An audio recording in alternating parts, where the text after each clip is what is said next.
Hello everyone, welcome to our channel RPSC dreamer. I hope आप लोगों की पढ़ाई अच्छी चल रही होगी। तो आज हम एक important topic India Middle east Europe economic corridor क्या है उसके बारे में बात करेंगे कि ये पर्टिकुलर प्रोजेक्ट है क्या, ये कब लॉन्च किया गया था और ये इसके ऑब्जेक्टिव्स क्या हैं, कंपोनेंट्स एलिमेंट्स क्या हैं, स्ट्रेटेजिक इंपॉर्टेंस क्या है इंडिया के लिए भी और वर्ल्ड के लिए भी। और उसके साथ साथ क्या ये प्रोजेक्ट, जैसा कि इसको कहा जा रहा है कि ये जो BRI प्रोजेक्ट है, belt and road initiative project है चाइना का, उसको रिप्लेस करने के लिए बनाया गया है। तो क्या ये अपने जो ऑब्जेक्टिव्स हैं क्या इतना फिजिबल है, ये उस सभी के ऊपर बात करेंगे। तो स्टार्ट करते हैं। और ये जो प्रोजेक्ट है या IMEC वाला जो टॉपिक है, ये आपके लिए RPSC और UPSC दोनों के लिए काफ़ी इंपॉर्टेंट है। तो इसको डिटेल में डिस्कस करेंगे। और ये जो पर्टिकुलर लेक्चर है, मैंने ये कई सारे जो इंडियन एक्सप्रेस के आर्टिकल्स हैं या हिंदू के जो एक दो आर्टिकल्स देखे थे मैंने, उस सब को समराइज़ करते हुए बनाया है। एंड आई होप ये आपके लिए काफ़ी बेनिफिशियल रहेगा। तो स्टार्ट करते हैं। India Middle East economic corridor जो है, यूरोप कॉरिडोर, ये मल्टीनेशनल इकोनॉमिक और ट्रांसपोर्ट कॉरिडोर है जो कि लॉजिस्टिक्स, ट्रांसपोर्ट के लिए और ट्रेड को जो है इंक्रीज़ करने के लिए बनाया गया है। और इसको लॉन्च जो किया गया था वो G20 समिट न्यू दिल्ली के अंदर जो हुई थी, इंडिया ने होस्ट किया था सितंबर 2023 के अंदर।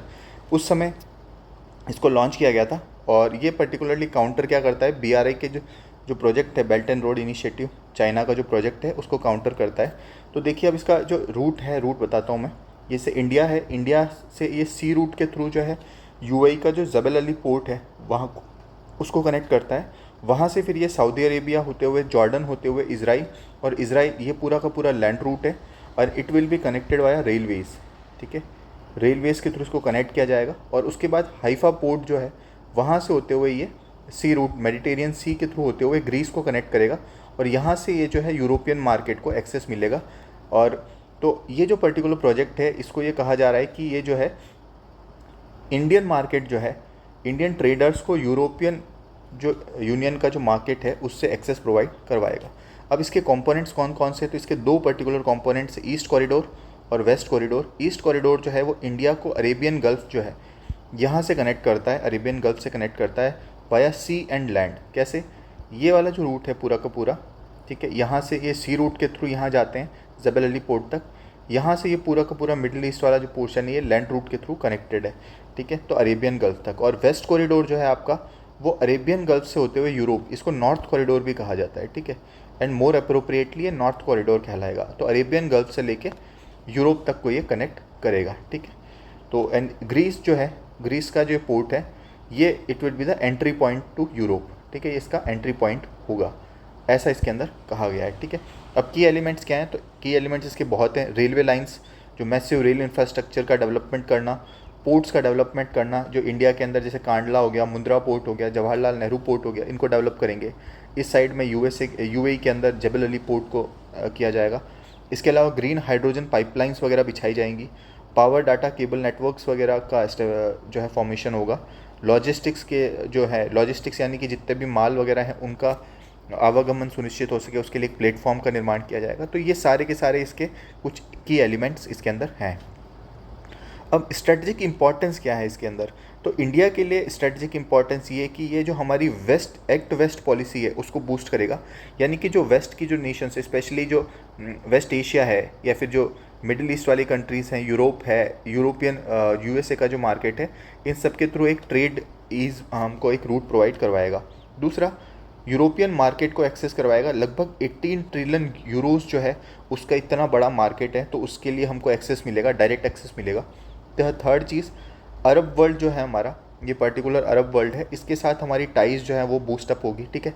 तो हमारे जो है डिप्लोमेटिक रिलेशन सुधरेंगे इनसे। और इंडिया जो है, it will emerge as a global south leader, क्योंकि ये जो प्रोजेक्ट है ये लॉन्च कब हुआ है, तो जब हमने होस्ट किया है G20 समिट को, तब लॉन्च किया गया है। और इसकी सक्सेस यानी कि हमारी सक्सेस वर्ल्ड के लिए क्या स्ट्रेटेजिक इंपॉर्टेंस है, तो ये बेल्ट एंड रोड इनिशिएटिव है, उसको काउंटर करने के लिए लाया गया है, ठीक है। बेल्ट एंड रोड इनिशिएटिव के लिए मैं एक सेपरेट लेक्चर बनाऊंगा। अभी एक ब्रॉड ओवरव्यू बता देता हूँ कि चाइना ने जो है, चाइना का इनिशिएटिव है जहाँ पर ये इंफ्रास्ट्रक्चर प्रोजेक्ट्स जो है लगभग 140 to 150 कंट्रीज़ जो है वहाँ पर इसको एक्सपेंड कर चुका है। उनको फंडिंग के थ्रू वहाँ पर इंफ्रास्ट्रक्चर का निर्माण कर रहा है और अपनी डिप्लोमेसी जो उसको स्ट्रेंथन कर रहा है, जियोपॉलिटिकल इन्फ्लुएंस को प्रमोट कर रहा है, ठीक है। तो उसको काउंटर करने के लिए बनाया गया है। और इसको क्रिटिसाइज़ भी इसीलिए किया जाता है क्योंकि ये डेब्ट ट्रैप पॉलिसी जो है चाइना की, उसको प्रमोट करता है। यानी कि बहुत सारे जो नेशंस हैं जो कि डेवलपिंग है या फिर अंडर डेवलप्ड नेशंस हैं, उनको ये लोन देता है, और जब वो चुका नहीं पाते हैं तो वहाँ के जो एसेट्स होते हैं उनकी जो परिसंपत्तियाँ होती है, उनकी जो पूंजी होती है, उस पर चाइना जो है इनडायरेक्ट रूप से कैप्चर कर लेता है through belt and road initiative. ठीक है। इसके अलावा एक ग्लोबल सप्लाई चेन के लिए ऑल्टरनेटिव का निर्माण करना। आज की तारीख में बेल्ट एंड रोड इनिशिएटिव जो है वो काफ़ी एक्सपेंडेड है, जिसमें बताता हूँ आपको किस प्रकार से एक्सपेंडेड है। तो ये जो बेल्ट एंड रोड इनिशिएटिव है, इसको आप देखिएगा, ये तो इसमें जो दो रूट है particularly, silk route economic belt जो कि रोड कनेक्टिविटी को प्रोवाइड करवाता है, और मैरीटाइम सिल्क रूट है जो कि ये वाला जो बेल्ट है पूरा का पूरा, ये मैरीटाइम सिल्क रूट वाला है। ये वाला जो पार्ट है ये मिडिल ईस्ट हो गया, यूरोपियन मार्केट हो गया, रशिया हो गया, इन सबको कनेक्ट करता है ये वाला रूट। ठीक है। और ये जो है मैरीटाइम सिल्क रूट, ये साउथ एशियन नेशंस जितने भी है, साउथ ईस्ट एशियन कंट्रीज़ हैं, या फिर जो अफ्रीकन कंट्रीज़ हैं जो कि इसकी ईस्टर्न कोस्ट पे हैं, जिबूती, केनिया, ठीक है, इन सबको ये कनेक्ट करता है। तो ये बेल्ट एंड रोड इनिशिएटिव कुछ इस प्रकार से है। तो उसके लिए, और चाइना जो है एक मैन्युफैक्चरिंग हब के रूप में जाना जाता है। ठीक है। चाइना की जो इकोनॉमी है, इट इज़ मोर इसकी सर्वाइवल जो है वो किस चीज़ पर डिपेंड करती है, बिकॉज इसकी जो मैन्युफैक्चरिंग कैपेबिलिटी है वो चाइना की बहुत एडवांस्ड है। ठीक है। इसके अलावा इसके वर्ल्ड को एक ऑल्टरनेटिव रूट मिलेगा, और जो सूज़ कैनाल है, सूज़ कैनाल के ऊपर जो डिपेंडेंसी है वो काफ़ी हद तक कम होगी। ट्रेडिशनल चौक पॉइंट के रूप में जाना जाता है सूज़ कैनाल। तो कई बार क्या होता है कि जब सूज़ कैनाल के ऊपर जो भार है वो बढ़ जाता है, तो कई बार यहाँ पे ट्रेड डिसरप्शंस हो जाते हैं, कई बार जो है माल को आने जाने में टाइम लगता है, और इस वजह से कई सिचुएशंस ऐसी होती है कि उससे कॉस्ट वगैरह भी बढ़ जाती है। इसके अलावा ग्लोबल डीकार्बोनाइजेशन को भी प्रमोट करेगा, यानी कि जो कार्बन उत्सर्जन है उसमें कमी आएगी। कैसे? ग्रीन कॉरिडोर्स का निर्माण करते हुए, जैसे कि मैंने आपको बताया यहाँ पे कि एक प्रकार से ये जो ग्रीन हाइड्रोजन पाइपलाइन है इसको बनाया जाएगा, तो इस तरीके से जो है ग्रीन एनर्जी को भी प्रमोट किया जाएगा। ठीक है। तो ये एक सक्सेसफुल डिक्लेरेशन था, ये उस समय की पिक ली गई है। ठीक है। तो जैसे मुंद्रा पोर्ट है, मुंबई वाला पोर्ट है, इसको जबल अली से कनेक्ट किया जाएगा, फिर यहाँ से होते हुए ये इस पूरे सऊदी अरेबिया से होते हुए, जॉर्डन से होते हुए इजराइल जाएगा, इजराइल से फिर ये ग्रीस को कनेक्ट किया जाएगा। तो सी और ट्रेड रूट दोनों की इसमें बात की गई है। अब हम बात करते हैं कि ये जो नया ग्लोबल ऑर्डर हमारे यहाँ पे आया है, अब देखिए ऑर्डर क्या है। तो एक तो है ओल्ड वर्ल्ड ऑर्डर और एक है न्यू वर्ल्ड ऑर्डर। ठीक है। दोनों में क्या अंतर है? ओल्ड वर्ल्ड ऑर्डर जो था उसमें यूएसए की हैगेमनी थी। ठीक है। यूएसए डोमिनेंट पावर था, यूएसएसआर के बीच में राइवलरी थी। ठीक है। कोल्ड वॉर ख़त्म होता है, यूएसए एक सुपर पावर के रूप में आता है। ठीक है। लेकिन धीरे धीरे ये जो न्यू ग्लोबल ऑर्डर है, इसमें चाइना अपने आप को स्ट्रेंथन करता है, चाइना की मैन्युफैक्चरिंग कैपेबिलिटीज़ स्ट्रेंथन होती है, उसने अपनी पकड़ जो है इकोनॉमी के ऊपर बनाना स्टार्ट करता है, और चाइना का एक सक्सेसफुल राइज होता है जिसमें ग्लोबल मैन्युफैक्चरिंग हब के रूप में ये डेवलप होता है। और यूरोप और यूएसए का धीरे धीरे पतन होना स्टार्ट होता है। यूरोपियन मार्केट और जो यूएसए था, इसकी डोमिनेंस जो है काफ़ी हद तक कमी आती है। ठीक है। यही न्यू ग्लोबल ऑर्डर है।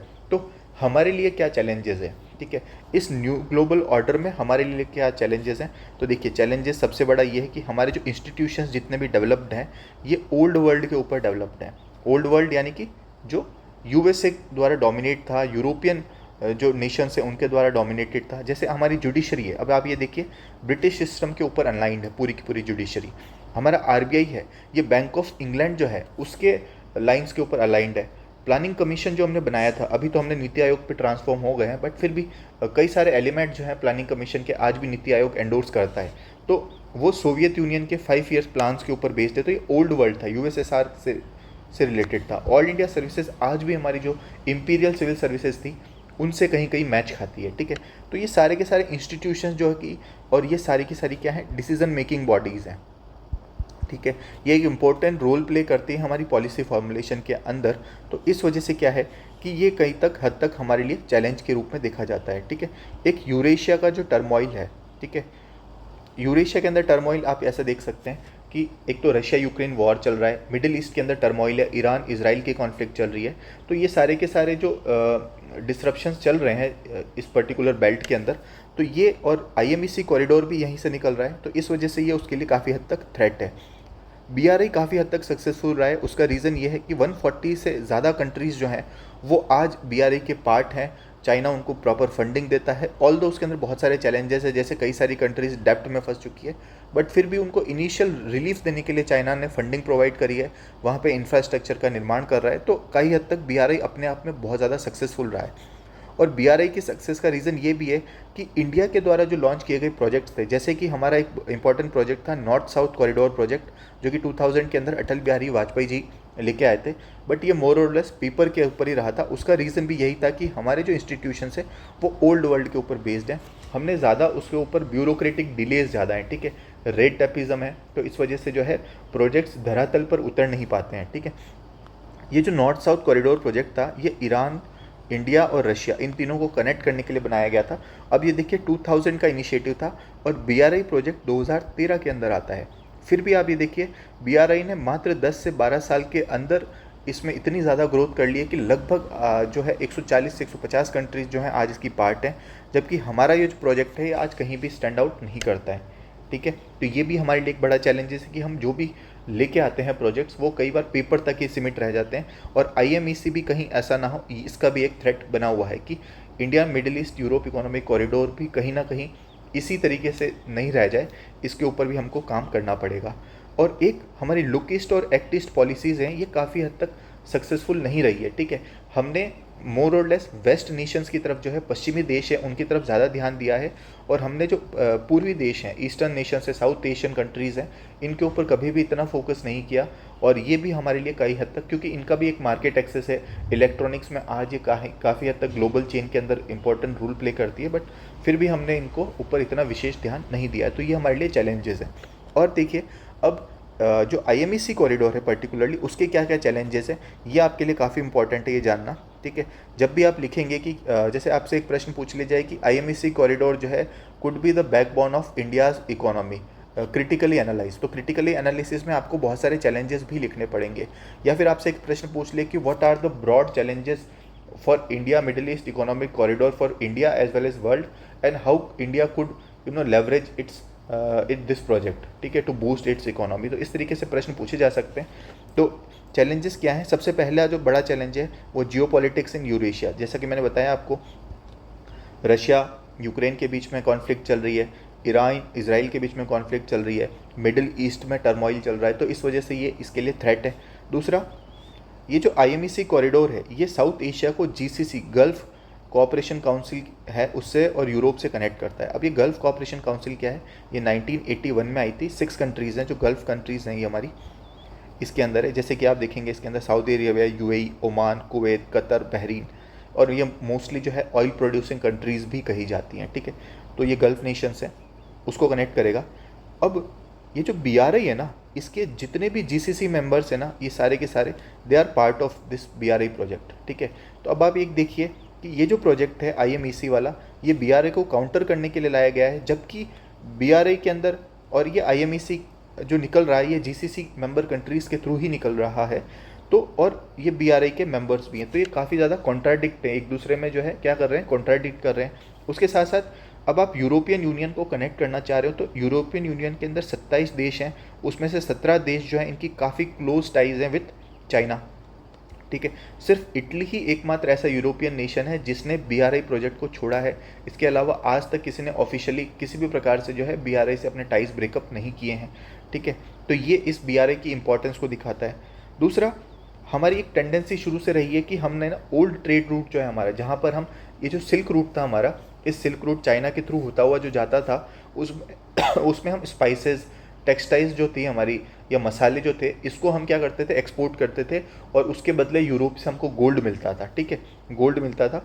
ये कई जगह टैकल किया जाता था, ठीक है। तो अभी कई सारे जो हैं क्रिटिक जो इसके अंदर लोग हैं, वो इसको सपोर्ट करते हैं IMEC को कि ये कल को ना इस ट्रेडिशनल रूट को रिवाइव करेगा तो इंडिया जो है सक्सेसफुल होगा। बट रीज़न ये है, देखिए कि ये जो ट्रेड रूट था ना पुराना वाला, ये ओमान पोर्ट था, उससे होते हुए गुजरता था, लेकिन आज की तारीख में ओमान जो है वो IMEC का पार्ट ही नहीं है, ठीक है। तो इस वजह से ये इसको कंपेयर करना ओल्ड रूट से ये कहीं भी जायज़ नहीं है, ठीक है। एक सबसे बड़ा जो चैलेंज है वो है लॉजिस्टिक्स वाला चैलेंज। लॉजिस्टिक्स में अगर मैं बात करूं तो एट प्रेजेंट हम सूज कैनाल का यूज़ करते हैं, ठीक है। अब आप एक चीज़ देखिएगा, स्यूज़ कैनाल से 75 शिप्स निकलती हैं एक दिन में, ठीक है।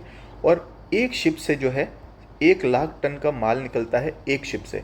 तो यानी कि 75 शिप्स जो हैं उससे प्रतिदिन 75 लाख टन का माल निकलता है। अब हमारा जो प्रोपोज्ड आईएमईसी रूट है वो क्या करेगा, इंडिया को सी रूट से कनेक्ट करेगा मिडिल ईस्टर्न पोर्ट जैसे कि जबल अली पोर्ट दुबई, ठीक है।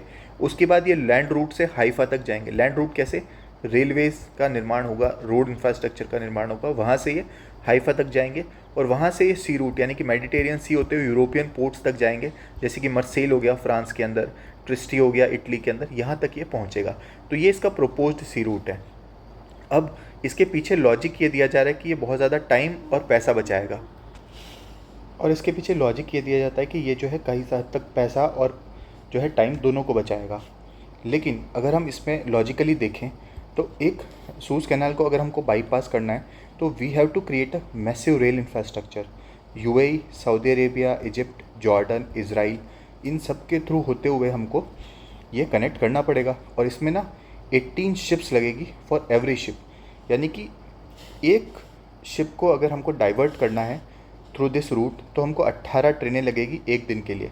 यानी कि अगर हमको 75 शिप्स को डाइवर्ट करना है तो आप ये सोचिए 18 इंटू 75 शिप्स ट्रेन जो है हमको पर डे लगेगी, तो कितना भारी रेल इंफ्रास्ट्रक्चर हमको चाहिएगा, ठीक है। दूसरी चीज़, इजिप्ट वाला जो कंट्री है ये it is still not a part of IMEC, तो ये भी एक आईएमईसी के लिए बड़ा चैलेंज है। दूसरा, penetration of China in European union market. अब एक चीज़ ये भी कही जाती है कि यूरोपियन यूनियन की जो 16 टू 18 ट्रिलियन यूरो की जो इकोनॉमी है उसके एक्सेस मिलेगा भारत को, ठीक है।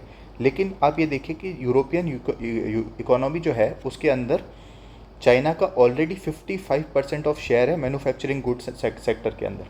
तो आज अब चाइना इतना इंपॉर्टेंट रोल प्ले ऑलरेडी कर रहा है वहाँ पे, तो उसको रिप्लेस करना अपने आप में एक चैलेंज है, ठीक है। तो ये भी कहीं हद तक क्या है हमारे लिए एक बड़ा चैलेंज इसमें देखा जा सकता है। तो ये कुछ चैलेंजेस थे जो कि India Middle East economic corridor जो है यूरोप वाला उससे रिलेटेड थे। अब हमारे लिए क्या क्या वे फॉरवर्ड है, हमको क्या करना चाहिए, ठीक है। तो एक तो ये चीज़ है कि हमको ना थोड़ा सा हमारे ओल्ड वर्ल्ड रोमांटिसिज्म जो है, इसको कहा जाता है ओल्ड वर्ल्ड रोमांटिसिज्म, इससे बाहर आकर हमको ऐसे देशों को तलाश करना पड़ेगा जहाँ से हम अच्छे टाइप करके जो है अपने इकोनॉमी जो है ट्रेड है उसको बूस्टअप कर सकते हैं। जैसे कि हमको रशिया के साथ टाइज को बढ़ाना पड़ेगा। एशियान कंट्रीज़ जो है, ASEAN countries, south east Asian countries जो है, इनके साथ भी हमको क्या करना पड़ेगा, टाइज बढ़ाने पड़ेंगे। इसके अलावा हमारा जो ग्लोबल एंगेजमेंट आज तक रहा है जिसमें हम वेस्ट पर ज़्यादा डिपेंडेंट रहे हैं, उससे हमको अपने आप को रिकॉन्फिगर करना पड़ेगा और हमको नए एवेन्यूज़ की तलाश करनी पड़ेगी। हमको अफ्रीका के मार्केट का एक्सेस चाहिएगा, ठीक है। हमको साउथ ईस्ट एशियन कंट्रीज़ की तरफ ध्यान देना पड़ेगा, ठीक है। और एक मल्टी डायमेंशनल अप्रोच को फॉलो करना पड़ेगा जिसके स्पेसिफिक एंड गोल्स हो, यानी कि हमको जितनी आवश्यकता जिस देश से है उस वहाँ तक ही हम उसके साथ टाई अप रखें, हमारी पूरी डिपेंडेंसी किसी एक पर्टिकुलर कंट्री के ऊपर ना रह जाए। इसके लिए हम क्या कर सकते हैं, एक सॉवरेन इंफ्रास्ट्रक्चर फंड बना सकते हैं जो कि क्या करेगा, जितने भी इंफ्रास्ट्रक्चर प्रोजेक्ट्स हैं उसको बूस्टअप करेगा, उनको फंडिंग करेगा। दूसरा, क्वाड और I2U2 जैसे प्लेटफॉर्म्स हैं, इसको लेवरेज करना चाहिए ताकि फाइनेंशियल और टेक्निकल सपोर्ट हमको मिल सके, ठीक है। क्वाड नेशंस के साथ हमको अच्छे से टाई अप करना है। I2U2 जो है India, Israel, USA and UAE, इन सभी कंट्रीज़ के साथ हमको जो है डिप्लोमेटिक रिलेशन सुधारने पड़ेंगे ताकि इनसे हमको फाइनेंशियल असिस्टेंस भी मिल सके, टेक्निकल असिस्टेंस भी मिल सके। इसके अलावा हमारे खुद के लेवल पे रेगुलेटरी और जो क्लियरेंस सिस्टम है उसको इम्प्रूव करना पड़ेगा। जैसे कि हम अभी गति शक्ति लॉन्च लेके आए हैं, गति शक्ति वाला जो मिशन है उसको लॉन्च किया था हमने, नेशनल लॉजिस्टिक्स पोर्टल पॉलिसी हम लेके आए हैं, ठीक है। इसी तरीके से हमको जो है कस्टम्स पॉलिसी को थोड़ा ईज़ करना पड़ेगा ताकि जो ट्रेड है वो ईजी तरीके से आ जा सके, ठीक है। दूसरा, ट्रेड रूट जितने भी हैं उसको सिक्योर करना पड़ेगा। अब जैसे आपने अभी 1 या 2 दिन पहले पढ़ा होगा, हौतीज़ का जो अटैक है, रेड सी में जो शिप्स थी उसके ऊपर हौदीज़ ने अटैक किया था, यमन बेस्ड ग्रुप है ये, ठीक है। तो इस तरीके के अटैक ना हो। अरेबियन गल्फ के अंदर कुछ अटैक्स हैं या फिर जो टेंशन्स चलती रहती हैं, ठीक है, मिडिल ईस्ट के अंदर, तो वो कहीं बार हमारे जो ट्रेड रूट्स हैं उसको डिस्टर्ब ना करें। उसके लिए हमको जो है डिप्लोमेटिक रिलेशंस इन सब के साथ सुधारने पड़ेंगे ताकि माल की जो आवाजाही है वो सुदृढ़ रूप से हो सके। इसके अलावा अफ्रीकन मार्केट है, वहाँ पर हमको जो है ग्रेटर एक्सेस प्रोवाइड करवाना पड़ेगा, ठीक है, क्योंकि अफ्रीका जो है उसके अंदर रिसोर्सेज एबंडेंट रिसोर्सेज हैं, ठीक है। जैसे आपने पढ़ा होगा, आज या कल की ही न्यूज़ थी जिसमें हमारे मोदी जी जो हैं वो गए हैं अफ्रीकन नेशंस में, टूर करके आए हैं, और वहाँ पर जो है हमने रेयर अर्थ मेटल्स जो हैं वहाँ पर हमने कई सारे समझौते किए हैं ताकि हम जो है चाइना के ऊपर डिपेंडेंसी कम कर सकें, क्योंकि जो रेयर अर्थ मेटल्स है या मैग्नेट्स हैं, ये हमारी जो इलेक्ट्रिक कार्स हैं उसके अंदर जो ट्रैक्शन मोटर्स यूज़ होती हैं उसके लिए काफ़ी इंपॉर्टेंट रोल प्ले करती हैं, रॉ मटेरियल्स का यूज़ करती हैं। और ये जो प्रोसेसिंग टेक्नोलॉजी है आज की तारीख में, ये चाइना के पास ही ज़्यादा है।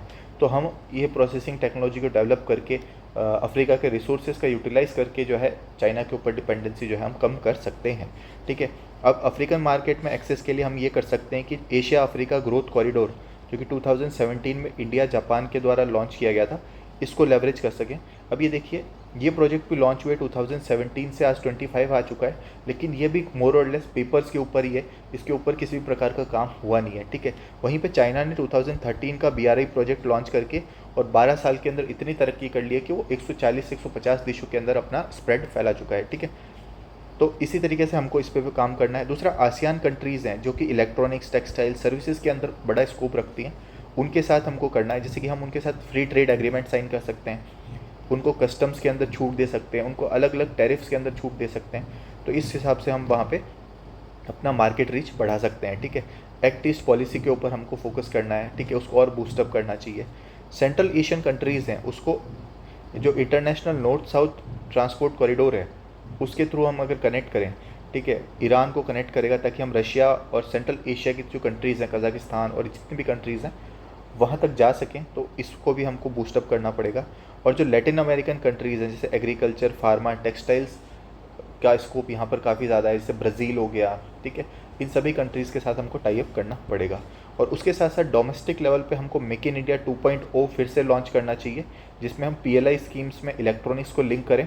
ठीक है, इलेक्ट्रॉनिक्स के अंदर बूस्टअप करें, रेयर अर्थ मिनरल्स की प्रोसेसिंग को बूस्टअप करें, ग्रीन टेक जो ग्रीन एनर्जी इनिशिएटिव्स हैं हमारे, उसको बूस्टअप करें, डोमेस्टिक प्रोडक्शन उसके अंदर बढ़ाएं, डिफेंस एक्सपोर्ट्स के ऊपर ध्यान दें। ऑलरेडी हमने हमारा डिफेंस एक्सपोर्ट्स के ऊपर जो है, या फिर डिफेंस के मैन्युफैक्चरिंग में मेक इन इंडिया ने सबसे सक्सेसफुल जो है रोल प्ले किया है। ठीक है, तो उसके थ्रू हम क्या कर सकते हैं, अपने जो डिफेंस इक्विपमेंट्स है उसको बहुत सारी डेवलपिंग नेशंस को जो है प्रोवाइड करवा सकते हैं। और उसके साथ साथ एग्रीटेक और फूड प्रोसेसिंग सेक्टर में भी जो हमारा एडवांटेज है उसको बूस्टअप करके, सरप्लस प्रोडक्शन हमारा जो होता है एग्रीकल्चर के अंदर, उसको लेवरेज करते हुए हम एग्रीकल्चर और जो प्रोडक्ट्स हैं उसको बाहरी देशों को देना चाहिए ताकि हमारी ट्रेड एक्टिविटीज़ बढ़ेगी। ठीक है, तो ये सारी चीज़ें थी जिस हिसाब से जो है हम IMEC के रिलेटेड हमने चैलेंजेस को देखा, इंडिया क्या कर सकता है डोमेस्टिक लेवल पर भी और बाकी दूसरे देशों के साथ कोलैबोरेशन करते हुए, इन सभी चीज़ों के ऊपर हमने बात करी।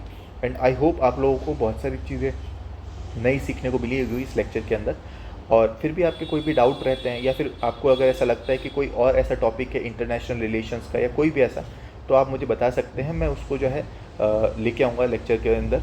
ठीक है, कोई नया टॉपिक हम ऐड करेंगे और इसी तरीके से छोटे छोटे टॉपिक्स को भी हम वैल्यू एडिशन करेंगे। और ये देखिए, ये क्या होता है, कई बार आप एक ब्रॉड लेक्चर लेने में ना कई सारी इंपॉर्टेंट चीज़ें छूट जाती है, और स्पेशली कुछ ऐसे इंपॉर्टेंट इवेंट्स होते हैं जो कि जिसका सवाल जो है एग्ज़ाम के अंदर पूछे जा सकते हैं, तो मैं उन्हीं टॉपिक्स को कवर करने की कोशिश करूँगा। आगे भी ये सीरीज़ जारी रहेगी, तो तब तक के लिए आप लोग पढ़ते रहिए। और अगर आपको ये लेक्चर अच्छा लगा तो लाइक, शेयर, सब्सक्राइब कीजिएगा। और इसके अलावा कोई भी डाउट्स रहते हैं तो आप कमेंट सेक्शन, टेलीग्राम चैनल यहाँ पे बता सकते हैं मेरे को। ठीक है, मैं उसको जल्दी से जल्दी सॉल्व करने की कोशिश करूँगा। तब तक के लिए आप लोग पढ़ते रहिए। ऑल द बेस्ट, जिस भी एग्ज़ाम की आप तैयारी कर रहे हैं। और नई RS वैकेंसी जब भी आएगी, कोई भी नई वैकेंसी आएगी, तो उससे रिलेटेड मैं इन्फॉर्मेशन आपके साथ शेयर करूँगा। ठीक है, तब तक के लिए आप लोग पढ़ते रहिए। All the best.